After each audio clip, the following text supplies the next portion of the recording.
நீங்க என்ன பண்ணுங்க, ஒரு 7.5% பிட் உங்களுக்கு வர்ற மாதிரி நான் பார்த்துக்கிறேன். 7.5% நீங்க வந்து பார்ட்டி ஃபண்டா தரணும். அத இப்படி தரணும்.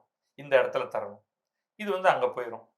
போயிடுச்சுன்னா, நான் வந்து இத செட் பண்ணி, உங்களுக்கு வந்து கான்ட்ராக்ட்ட அவார்ட் பண்ணணும். அது வர்ற மாதிரி நான் பார்த்துக்கிறேன். பட் இந்த மாதிரி ஒரு செயல் நடந்திருக்கு. இதுல என்னெல்லாம் நடந்திருக்குன்னா, பலர் வந்து இவர்ட்ட ஒரு சின்ன ஒரு 2 விஷயத்த மட்டும் சொல்றேன்.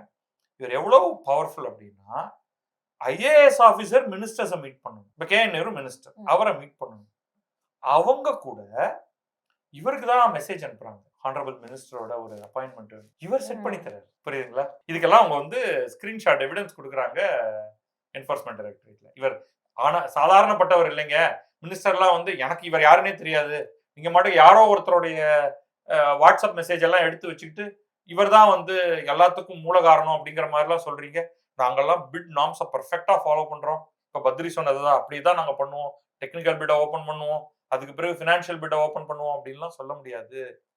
இவர் எப்படி பிட்ட செட் பண்றதுங்கிறதோடைய பாடமே எடுத்திருக்காரு இதுல அப்படிங்கிறது.